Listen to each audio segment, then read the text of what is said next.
life exists without water.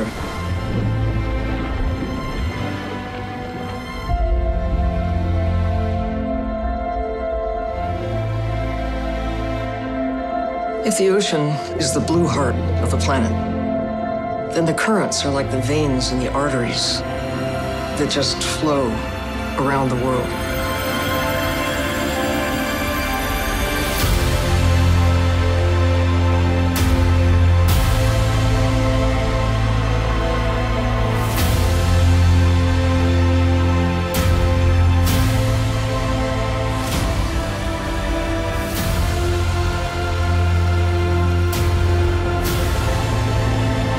The East Australian current is the engine that drives this whole system. Sometimes the current will be heading past this location at some, say, 4 to 6 knots. So that means that water that was sitting in the Coral Sea only 2 or 3 days ago can be here.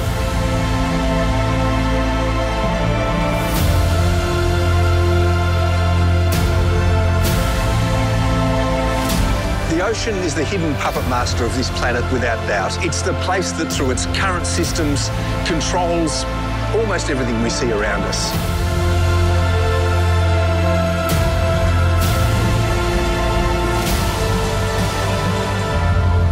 The planet itself, not just this island, but everything is a living thing.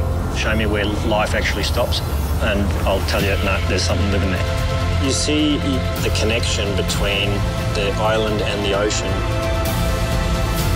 For the first time in all of human history, we're being able to see it, to calculate it, to understand how everything ties together and how vulnerable we are to any piece of that gets broken.